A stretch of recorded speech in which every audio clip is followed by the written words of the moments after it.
പരിശോധിക്കണേ. വൽ വസ്നു യൗമഇദിനിൽ ഹഖ്. ഒരു ദിവസമുണ്ട്, ആ ദിവസത്തിൽ നിങ്ങളുടെ കർമ്മങ്ങൾ തൂക്കപ്പെടും, നിങ്ങളുടെ നന്മകൾ തൂക്കപ്പെടും, നിങ്ങളുടെ തിന്മകൾ തൂക്കപ്പെടും. അത് സത്യമാണ് എന്ന് പടച്ചറപ്പ് വിളിച്ചു പറയുകയാണ്. എന്നിട്ട് പറഞ്ഞു ആരുടെ കർമ്മഫലം നന്മയാൽ തൂക്കമുണ്ടോ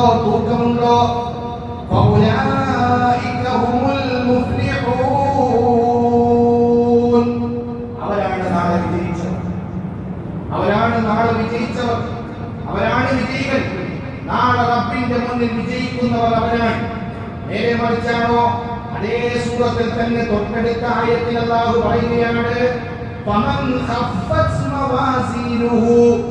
ഇനി ആരുടെയെങ്കിലും തൂക്കം ലഘുവാണോ, ഘനമില്ലാതെ ലഘുവാണോ, ഫൗലൈക അല്ലദീന ഖസിറൂ അൻഫുസഹും. അവർ നഷ്ടവാളികളാണ്, അവർ സ്വയം നഷ്ടവാളികളാണ്, പരാജിതരാണ്. ബിമാ കാനൂ ബിആയാതിനാ യദ്ലിമൂൻ. നമ്മുടെ ആയാത്തുകളെ, നമ്മുടെ ദൃഷ്ടാന്തങ്ങളെ, നമ്മുടെ വചനങ്ങളെ വേണ്ട രൂപത്തിൽ പരിഗണിക്കാതെ അലക്ഷ്യമായി കൊണ്ട് ജീവിച്ച് കഴിച്ചു കൂടിയ ആളുകൾ, ആ ആളുകളുടെ കർമ്മഫലം തൂക്കപ്പെടുമ്പോ വളരെ കുറവായിരിക്കും. അല്ലാഹു കാത്തുരക്ഷിക്കുമാറാകട്ടെ. നമ്മൾ വലിയ സംതൃപ്തിയിലാണ്. അൽഹംദുലില്ലാഹ്, നമ്മൾ നല്ല സംതൃപ്തിയിലാണ്. ഇപ്പൊ തന്നെ നമ്മുടെ പള്ളിയിലേക്ക് നോക്കിയാൽ ചില ആളുകൾക്ക് ഒരു വഖത്ത് നിസ്കാരം, ഇമാമും ജമാഅത്ത് ഒരു വഖത്ത്, ചില ആളുകൾക്ക് 2 വഖത്ത്, ചില ആളുകൾക്ക് 3 വഖത്ത്, ചില ആളുകൾക്ക് 4 വഖത്ത്, ചില ആളുകൾക്ക് 5 വഖത്ത്. ഇങ്ങനെയാണ് നമ്മുടെ പള്ളികൾ, എല്ലാ പള്ളികളിലും. ഈ ഒരു വഖത്ത് നിസ്കരിച്ചിട്ട് പോകുന്ന ആളുകളും എന്താണ്? സംതൃപ്തിയാണ്. അൽഹംദുലില്ലാഹ്, വലിയ സംതൃപ്തിയാണ്. 2 വഖത്ത് നിസ്കരിച്ചു പോകുന്നവരും സംതൃപ്തിയാണ്. ആഴ്ചയിൽ വെള്ളിയാഴ്ച മാത്രം വന്ന് നിസ്കരിച്ചു പോകുന്നവരും സംതൃപ്തിയാണ്. 2 പെരുന്നാളുകളിൽ വന്ന് ഒന്ന് ഒതുങ്ങിക്കൂടിയിട്ട് പോകുന്ന ആളുകളും സംതൃപ്തിയാണ്. അൽഹംദുലില്ലാഹ്, അവര് സംതൃപ്തിയാണ്. എങ്ങനെ നമുക്ക് കഴിയുന്നു? ഈ ആയത്തിനെ മുന്നിൽ വെച്ചുകൊണ്ട് നമുക്ക് എങ്ങനെ സംതൃപ്തരാകാൻ കഴിയും? തൂക്കപ്പെടുന്ന ദിവസം അത് സത്യമാണ്. അല്ലാഹു പറയുകയാണ്, അന്ന് തൂക്കപ്പെടുമ്പോ ആരുടെ കർമ്മഫലങ്ങളിൽ തൂക്കമേറുന്നുവോ ഫൗലൈക ഹുമുൽ മുഫ്ലിഹൂൻ. അവരാണ് വിജയികൾ. അല്ലാഹു അക്കൂട്ടത്തിൽ നമ്മളെ ഉൾപ്പെടുത്തുമാറാകട്ടെ. നമുക്ക് എങ്ങനെ സംതൃപ്തരാകാൻ കഴിയും? നിങ്ങൾക്കറിയുമോ, ലോക ചരിത്രത്തിൽ ഒരിക്കലും തുല്യതയില്ലാത്ത ഒരു മഹാനുഭാവൻ കടന്നുപോയിട്ടുണ്ട്. പരിശുദ്ധമായ ദീനുൽ ഇസ്ലാമിന്റെ 2ാമത്തെ ഖലീഫ മഹാനായ ഉമർ ബിൻ ഖത്താബ് റളിയല്ലാഹു തആല 10 വർഷക്കാലം ലോക മുസ്ലിം ഉമ്മത്തിന്റെ ഖലീഫയായിരുന്നു മഹാനായ ഉമർ ബിൻ ഖത്താബ് റളിയല്ലാഹു തആല. 10 വർഷമാണ് അദ്ദേഹത്തിന്റെ ഭരണം. നബി സല്ലല്ലാഹു അലൈഹി വസല്ലമ തങ്ങൾ മഹാനായ ഉമർ ബിൻ ഖത്താബ് റളിയല്ലാഹു അൻഹുവിന്റെ മുഖത്ത് നോക്കിക്കൊണ്ട് പറഞ്ഞു, ലാ നബിയ ബഅദി. എനിക്ക് ശേഷം ഇനി ഒരു നബി വരാനില്ല. ഖാതമുൻ നബിയ്യീൻ.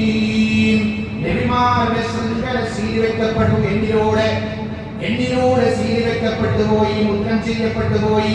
അതുകൊണ്ട് എനിക്ക് ശേഷം ഒരു നബി വരാനില്ല. ഫഇൻ കാന നബിയുൻ, ഇനി എങ്ങാനും ഒരു നബി വരാൻ ചാൻസ് ഉണ്ടെങ്കിൽ എന്റെ ഉമ്മത്തിൽ നിന്ന് അല്ലാഹു പരിഗണിക്കുന്നത് ലകാന ഉമറു, അബൂബക്കറല്ല, ഉസ്മാനല്ല, അലിയല്ല, തൽഹത്തല്ല. അല്ലാഹുവിന്റെ റസൂൽ പറയുകയാണ്, ലകാന ഉമറു, അത് ഉമറായിരിക്കുമെന്ന് റസൂലുള്ളാഹി സ്വല്ലല്ലാഹു അലൈഹി വസല്ലം. അത്ര വലിയ മഹിതമായ സ്ഥാനമുള്ള മഹാനായ ഉമർ ബിൻ ഖത്താബ് റളിയല്ലാഹു തആല അൻഹു ഒരിക്കൽ അബ്ദുറഹ്മാൻ ബിൻ ഔഫ് റളിയല്ലാഹു തആല അൻഹുവിനോടൊത്ത് ഒരു ഗ്രാമത്തിലൂടെ നടക്കുക. അബ്ദുറഹ്മാൻ ഇബ്നു ഔഫ് റളിയല്ലാഹു അൻഹു അങ്ങനെ നടന്നു പോകുമ്പോൾ ഒരു ചെറിയ കുട്ടിയെ കാണുക.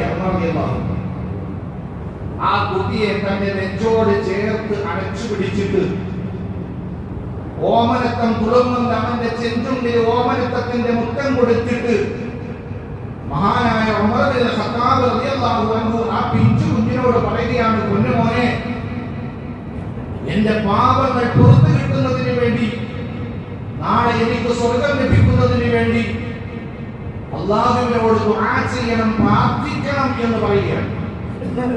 ഇത് കേട്ടപ്പോൾ മഹാനായ അബ്ദുറഹ്മാൻ ഇബ്നു ഔഫ് റളിയല്ലാഹു അൻഹുവിനോട് ചോദിച്ചു, ഉമറേ, ആ കുട്ടിക്ക് എന്തറിയാം? ആ കുട്ടിക്ക് പാപം എന്തെന്നറിയുമോ? സ്വർഗം എന്തെന്നറിയുമോ? വിജയ പരാജയം എന്തെന്നറിയുമോ? ആ കുട്ടിക്ക് എന്തറിയാൻ? മഹാനായ ഉമർ ഇബ്നുൽ ഖത്താബ് റളിയല്ലാഹു അൻഹു പറയുകയാണ്, അബ്ദുറഹ്മാൻ ഇബ്നു ഔഫ്, ആ കൊച്ചു കുഞ്ഞിന്റെ ഹൃദയം പരമപരിശുദ്ധമാണ്, പരിമളമാണ്. ഒരു പാപക്കറയും ആ ഹൃദയത്തിൽ തൊട്ടിട്ടില്ല, ഒരു പാപത്തിന്റെ പുള്ളിയും ആ ഹൃദയത്തെ സ്പർശിച്ചിട്ടില്ല. അങ്ങനെയുള്ള പൊന്നോൻ എനിക്ക് നാളെ റഹ്മത്തിന് വേണ്ടി, റബ്ബിന്റെ അടുക്കലുള്ള വിജയത്തിന് വേണ്ടി ആ പൊന്നുമോന് ദുആ ചെയ്താൽ ആ ദുആ റബ്ബിന്റെ അടുക്കൽ കബൂലിയത്താണല്ലോ, റബ്ബിന്റെ അടുക്കൽ സ്വീകരിക്കപ്പെടുമല്ലോ. അങ്ങനെയെങ്കിലും ഈ ഉമറിന് രക്ഷപ്പെടാൻ കഴിയുമല്ലോ എന്ന് മഹാനായ ഉമർ ഇബ്നുൽ ഖത്താബ് റളിയല്ലാഹു അൻഹു. എന്നിട്ട് അദ്ദേഹം പറഞ്ഞ ഒരു കാര്യമുണ്ട്, ചരിത്രത്തിൽ എഴുതപ്പെട്ട് കിടക്കുന്ന ഒരു വലിയ കാര്യമുണ്ട്. എന്താണെന്ന് അറിയുമോ? നാളെ പടച്ചവന്റെ സമക്ഷത്തിലെ മഹ്ശറയുടെ തിരുമുറ്റത്ത് മുഴുവൻ മനുഷ്യന്മാരെയും ഹാജരാക്കപ്പെട്ടതിന് ശേഷം മുഴുവൻ ആളുകളോടും അല്ലാഹു പറയുകയാണ്, നിങ്ങൾ എല്ലാവരും സ്വർഗത്തിലേക്ക് പ്രവേശിക്കുക, ഒരാൾ മാത്രം മാറി നിൽക്കട്ടെ. മുഴുവൻ ആളുകളും സ്വർഗത്തിലേക്ക് കടന്നോ, ഒരാൾ മാത്രം കടക്കണ്ട എന്ന് പറഞ്ഞാൽ, അങ്ങനെ ഒരു സാഹചര്യം ഉണ്ടായാൽ അബ്ദുറഹ്മാൻ ഇബ്നു ഔഫ് അത് ഞാനായിരിക്കുമോ? ആ മാറ്റി നിർത്തപ്പെടുന്ന മനുഷ്യൻ ഞാനായിരിക്കുമോ എന്ന് മഹാനായ ഉമർ ഇബ്നുൽ ഖത്താബ് റളിയല്ലാഹു അൻഹു സംതൃപ്തിയിൽ കഴിയുന്ന നമ്മളുടെ മുന്നിലേക്ക് ഞാൻ ഈ വിഷയം പറയുകയാണ്. നമ്മളൊക്കെ എത്ര സംതൃപ്തം! അല്ലാഹുവിന്റെ റസൂൽ സല്ലല്ലാഹു അലൈഹി വസല്ലമ തങ്ങൾ പറഞ്ഞല്ലോ, എന്റെ ഇടതിന്റെ വലതു ഭാഗത്ത് അബൂബക്കറും എന്റെ ഇടതു ഭാഗത്ത് ഉമറുമായിരിക്കുന്നതാണ് സ്വർഗത്തിൽ എന്ന് പറഞ്ഞ, ദുനിയാവിൽ വെച്ച് തന്നെ സ്വർഗത്തിന്റെ സർട്ടിഫിക്കറ്റ് കിട്ടിയ മഹാനായ ഉമർ ഇബ്നുൽ ഖത്താബ് റളിയല്ലാഹു അൻഹുവിന്റെ പരിഭവമാണ്, ഭയപ്പാടാണ്, ഹൃദയത്തിന്റെ ഉള്ളിലെ നൊമ്പരമാണ് ഈ ചരിത്രത്തിലൂടെ നമ്മൾ മനസ്സിലാക്കുക. പിന്നെ നമുക്ക് എങ്ങനെ സംതൃപ്തരാകാൻ കഴിയും? എനിക്കും നിങ്ങൾക്കും എങ്ങനെ സംതൃപ്തരാകാൻ കഴിയും? ഒന്ന് ചിന്തിക്കണേ. വീണ്ടും തീരുന്നില്ല, ഒരുപാട് സംഭവങ്ങൾ പറയപ്പെട്ടിട്ടുണ്ട്. മഹാനായ ഉമർ റളിയല്ലാഹു അൻഹു ഹുദൈഫ റളിയല്ലാഹു അൻഹുവിന്റെ കയ്യിൽ, ഹുദൈഫ ഇബ്നുൽ യമാൻ റളിയല്ലാഹു അൻഹു അല്ലാഹുവിന്റെ റസൂലിന്റെ ഹൃദയ സൂക്ഷിപ്പുകാരനാണ്, രഹസ്യങ്ങൾ സൂക്ഷിക്കുന്ന ആളായിരുന്നു. അതുകൊണ്ട് തന്നെ അല്ലാഹുവിന്റെ റസൂൽ അവസാന നാളെത്തിയപ്പോ, ഈ ലോകത്തിനോട് വിട പറയുന്ന അവസാനത്തെ നാളെത്തിയപ്പോ, മുനാഫിക്കുകളുടെ ലിസ്റ്റ്, കപടവിശ്വാസികളുടെ ലിസ്റ്റ് മഹാനായ ഹുദൈഫ ഇബ്നുൽ യമാൻ റളിയല്ലാഹു അൻഹുവിന്റെ കയ്യിൽ ഏൽപ്പിച്ചിട്ടാണ് അല്ലാഹുവിന്റെ റസൂൽ ലോകത്തിനോട് വിട പറഞ്ഞു പോയത്. ഇങ്ങനെ ഒരു ലിസ്റ്റ് ഹുദൈഫ റളിയല്ലാഹു അൻഹുവിന്റെ കയ്യിലുണ്ടെന്ന് മഹാനായ ഉമർ ഇബ്നുൽ ഖത്താബ് റളിയല്ലാഹു തആല അൻഹു അറിയുകയാണ്. അങ്ങനെ ഉമർ റളിയല്ലാഹു അൻഹു മെല്ലെ ഹുദൈഫയുടെ അടുക്കലേക്ക് ചെല്ലുകയാണ്. ചെന്നിട്ട് ചോദിക്കുന്നു, ഹുദൈഫ, മുനാഫിക്കുകളുടെ ലിസ്റ്റ് അല്ലാഹുവിന്റെ റസൂൽ നിങ്ങളുടെ കയ്യിലേക്ക് ഏൽപ്പിച്ചിട്ടുണ്ടെന്ന് എനിക്ക് അറിവ് കിട്ടിയിട്ടുണ്ട്. ആ ലിസ്റ്റ് ഒന്ന് കാണിക്കുമോ? ആ ലിസ്റ്റ് എന്നൊന്ന് കാണിക്കുമോ? അതിലത്തെ പേര് വിവരം എനിക്കൊന്ന് അറിയാൻ വേണ്ടിയാണ്, കാണിക്കുമോ? ഹുദൈഫ റളിയല്ലാഹു അൻഹു പേടിച്ചത് എന്താണ്? മറ്റൊന്നാണ്. ഹുദൈഫ റളിയല്ലാഹു അൻഹു പേടിച്ചത്, എങ്ങാനും മുനാഫിക്കുകളുടെ ലിസ്റ്റ്, ആ ലിസ്റ്റും പേരും ഉമറിനെ കാണിച്ചു പോയാൽ ഉമറെങ്ങാനും മുനാഫിക്കുകളോട് പ്രതികാരം ചെയ്യുമോ, അവരെ ഉപദ്രവിക്കുമോ, അവരുടെ മേൽ എന്തെങ്കിലും നടപടികൾ സ്വീകരിക്കുമോ എന്ന് വിചാരിച്ച് ഭയന്നിട്ട് മഹാനായ ഹുദൈഫ റളിയല്ലാഹു അൻഹു പറഞ്ഞു, അല്ലാഹുവിന്റെ അമീറുൽ മുഅ്മിനീൻ സാധ്യമല്ല ഒരു കൊച്ചുകുട്ടിയെ കരയുന്നത് പോലെ കണ്ണുനീരൊലിപ്പിച്ചുകൊണ്ട് കരഞ്ഞുകൊണ്ട് മഹാനായ ഉമർ റളിയല്ലാഹു അൻഹു ചോദിക്കുകയാണ്, ഹുദൈഫ, നീ ആ പേരുകൾ കണ്ടിട്ടുണ്ടാകുമല്ലോ, ആ പേരിലെങ്ങാനും കൂട്ടത്തിലെങ്ങാനും ഈ ഉമറിന്റെ പേരുണ്ടോ എന്ന് നീ ഒന്ന് നോക്കണേ. സുബ്ഹാനല്ലാഹ്.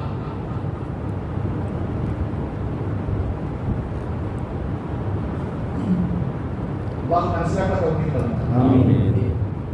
പ്രിയമുള്ള മുഅ്മിനീങ്ങളെ, നമ്മുടെ കർമ്മഫലങ്ങൾ നാളെ മീസാനിൽ തൂക്കപ്പെടുമ്പോ ആ കർമ്മഫലങ്ങളെ തൂക്കം കൂട്ടാൻ പറ്റിയ ഒരു മാസമാണ് നാളെ നമ്മളിലേക്ക് സമാഗതമാകുന്നത്. അഥവാ പരിശുദ്ധമായ ശഅബാൻ നമ്മിലേക്ക് സമാഗതമാകുന്നത്. നാളെ ആഖിറത്തിന്റെ തൂക്കത്തെപ്പറ്റി, ആഖിറത്തിന്റെ നൃത്തത്തെപ്പറ്റി, സ്വർഗ നരകങ്ങളെ പറ്റി നമ്മുടെ മുൻഗാമികളുടെ ഹൃദയത്തിൽ ഉണ്ടായിരുന്ന ഭയപ്പാടും ആശങ്കയും ഈ ഉമ്മത്തി ഏറ്റെടുക്കണം, ഹൃദയത്തിന്റെ ഉള്ളിലേക്ക് ഏറ്റെടുക്കണം. അശ്രദ്ധകൾ ഒഴിയണം. കുറെ അശ്രദ്ധകളും അലസതകളും നമ്മൾ മാറ്റിവെക്കണം. എത്ര ഓടിയവരാണ് നമ്മൾ, എത്ര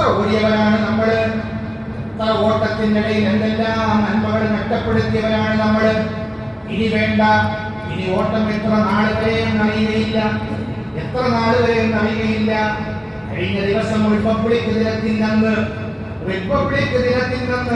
കേരളത്തിന്റെ ഗവർണർ പതാക ഉയർത്തിയതിനു ശേഷം അവിടെ നിന്നുകൊണ്ട് പ്രസംഗിക്കുമ്പോ അദ്ദേഹത്തിന് സംരക്ഷണം ഒരുക്കിക്കൊണ്ട് അദ്ദേഹത്തിന് കാവൽ നിന്ന കമ്മീഷണർ, ആരാണ് ഒരു കമ്മീഷണർ നമുക്കറിയാം. എല്ലാ ദിവസവും ആരോഗ്യം പരിശോധിക്കുന്നവർ, എല്ലാ ദിവസവും ഹെൽത്ത് പരിശോധിക്കുന്നവർ, എല്ലാ ദിവസവും കായികമായി ഓടുകയും ചാടുകയും വ്യായാമവും ചെയ്യുന്നവർ, എപ്പോഴും ഹെൽത്ത് നോക്കിക്കൊണ്ട് അത് പരീക്ഷിക്കുന്നവർ. പ്രിയമുള്ളവരെ, നമ്മൾ കണ്ടതാണ്. ഗവർണർ പ്രസംഗിക്കാൻ തുടങ്ങിയപ്പോ പെട്ടെന്ന് ക്ഷണനേരത്തിൽ കമ്മീഷണർ അവിടെ കുഴഞ്ഞു വീഴുകയാണ്. നല്ല ആരോഗ്യമുള്ള നല്ല ആരോഗ്യമുള്ള ആ ഒരു മനുഷ്യൻ പെട്ടെന്ന് അവിടെ കുഴഞ്ഞു വീഴുകയാണ്. 30-ന്റെയും 40-ന്റെയും ഏജിന്റെ ഇടയിലുള്ള ആളുകളുടെ കോവിഡാനന്തര കാലഘട്ടത്തിലെ മരണത്തിന്റെ ലിസ്റ്റ് ഒന്ന് സർക്കാർ പരിശോധിച്ചു നോക്കിയാൽ 60-ന്റെ മുകളിൽ ആളുകൾ മരിക്കുന്നതിനേക്കാൾ 30-ന്റെയും 40-ന്റെയും ഇടയിൽ ആളുകൾ മരിച്ചിട്ടുണ്ട്. അതൊരു പഠന വിധേയമാക്കിയിട്ടില്ല, ആരും ഒരു പരിശോധനയ്ക്ക് വിധേയമാക്കിയിട്ടില്ല. കാരണം കോവിഡ് കാലത്ത് നമ്മുടെയൊക്കെ ശരീരത്തിന്റെ ഉള്ളിലേക്ക് കുത്തിക്കയറ്റിയ വാക്സിൻ ഉണ്ടല്ലോ, ഒരു പഠനവുമില്ലാതെ അത് കണ്ടുപിടിച്ച ആളുകൾ തന്നെ ഇതിന്റെ അപകടം പിന്നീട് തുറന്നു പറഞ്ഞു. അവസാനം അത് നമ്മുടെ ശരീരത്തിന്റെ ഉള്ളറകളിലേക്ക് നമ്മളെല്ലാം സ്വീകരിച്ചു. മരണത്തെ പേടിച്ച്, കോവിഡിനെ പേടിച്ച് ഞാനും നിങ്ങളും ഒന്നല്ല രണ്ടല്ല, പിന്നെ ബൂസ്റ്റും എടുത്തവരുണ്ട്. അങ്ങനെ 3 എടുത്തുകൊണ്ട് ശരീരത്തിലേക്ക് കുത്തിക്കയറ്റിയ ആളുകള് അത് ബ്രെയിനിന്റെ ഉള്ളിലേക്ക് കടന്നു പോകുന്ന രക്തധമനികളെ സ്തംഭിപ്പിക്കുകയും രക്തത്തെ കട്ടയാക്കി കളയുകയും അങ്ങനെ അറ്റാക്ക് വരികയും ചെയ്യുമെന്ന് പഠനം പറയുമ്പോ ഈ കോവിഡാനന്തര കാലഘട്ടത്തിൽ 30-ന്റെയും 40-ന്റെയും ഇടയിൽ മരിച്ച ആളുകളുടെ എണ്ണമൊന്ന് സർക്കാർ നോക്കട്ടെ. നല്ല കായികബലമുള്ള, നല്ല ആരോഗ്യമുള്ള ആളുകള്, ആ ആളുകള് പെട്ടെന്ന് പഴഞ്ഞു വീണ് മരിക്കുകയാണ്. മുമ്പൊന്നും കണ്ടിട്ടില്ലാത്ത ഒരവസ്ഥ. എത്ര ചെറുപ്പക്കാരായ ഉലമാക്കളാണ് ഈ ലോകത്തിലോട് വിട പറഞ്ഞു പോയത്. സുബ്ഹാനല്ലാഹ്, റബ്ബുൽ ഇസ്സത്ത് അവർക്ക് സ്വർഗ്ഗം നൽകുമാറാകട്ടെ. നാളെ പരലോക മോക്ഷം അല്ലാഹു നൽകി അനുഗ്രഹിക്കുമാറാകട്ടെ.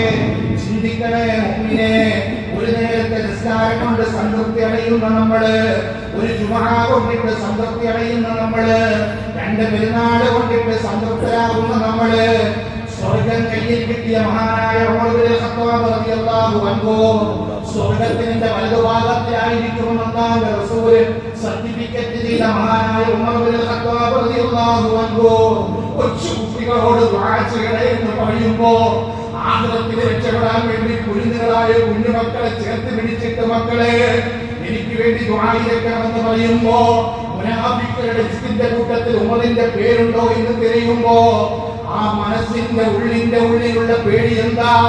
നാളെ ആഖിറത്തിന്റെ പേടിയാണ്, നാളെ ഖബറിന്റെ പേടിയാണ്, മഹ്ശറയുടെ പേടിയാണ്, സിറാത്തിന്റെ പേടിയാണ്, മീസാനിന്റെ പേടിയാണ്, കത്തിയാടുന്ന നരകത്തീയുടെ പേടിയാണ്. മുഅ്മിനീങ്ങളെ, ആ പേടിയാണ് എന്റെയും നിങ്ങളുടെയും ഹൃദയത്തിലേക്ക് വരേണ്ടത്. അതുകൊണ്ട് കിട്ടിയ അവസരമാണ് പരിശുദ്ധമായ ശഅബാൻ. ഇതാ നാളെ തുടങ്ങുന്നു. അല്ലാഹുവിന്റെ റസൂൽ ഏറ്റവും കൂടുതൽ നോമ്പെടുത്ത, ഏറ്റവും കൂടുതൽ ദിവസം നോമ്പെടുത്തുകൊണ്ട് സജീവമായ, മാത്രമല്ല പരിശുദ്ധമായ ഖുർആൻ ഖത്മ ചെയ്യാൻ ഓതി തുടങ്ങേണ്ടത് റമദാനിന്റെ 1 മുതലല്ല. മുൻഗാമികളെ, സ്വഹാബാക്കളെ, താബിഈങ്ങളെ, സലഫുകളെ അവര് പരിശുദ്ധമായ ഖുർആനുമായി ആത്മബന്ധം സ്ഥാപിക്കാൻ വേണ്ടി തുടങ്ങുന്നത് പരിശുദ്ധമായ ശഅബാനിന്റെ തുടക്കത്തിലാണ്. അതുകൊണ്ട് ഖത്മ ചെയ്യാൻ ആഗ്രഹിക്കുന്ന ഓരോ സത്യവിശ്വാസിയും നാളെ മുതൽ തുടങ്ങണേ, ഖത്മ തുടങ്ങണേ, ഖുർആൻ പാരായണം തുടങ്ങണേ, ഖുർആനിന്റെ അധിക വായന നമ്മുടെ ജീവിതത്തിൽ ഉണ്ടാകണേ. പരിശുദ്ധമായ ഖുർആനിന്റെ പഠനവും ഗ്രഹണവും ഗവേഷണവും ഇന്ന് കാലഘട്ടത്തിന് അനിവാര്യമാണ്. അതല്ലാതെ മനുഷ്യനെ പരിഷ്കരിക്കാൻ ഈ ഭൂമി ലോകത്ത് ഒരു തത്വസംഹിതയും നമ്മുടെ മുന്നിലില്ല. മുഅ്മിനീങ്ങളെ, അല്ലാഹു റബ്ബുൽ ഇസ്സത്ത് അതിനുള്ള അവസരം പരിശുദ്ധമായ ശഅബാനിൽ എനിക്കും നിങ്ങൾക്കും നമ്മുടെ വീടകങ്ങളിൽ കഴിയുന്ന നമ്മുടെ പ്രിയപ്പെട്ട സഹോദരിമാർക്കും ഉമ്മമാർക്കും നമ്മുടെ പ്രിയപ്പെട്ട മക്കൾക്കും അല്ലാഹു റബ്ബുൽ ഇസ്സത്ത് നൽകി അനുഗ്രഹിക്കുമാറാകട്ടെ. വആഖിറു ദുആഇ അൽഹംദുലില്ലാഹി റബ്ബിൽ ആലമീൻ. അസ്സലാമു അലൈക്കും വറഹ്മത്തുള്ളാഹി തആല വബറകാതുഹു.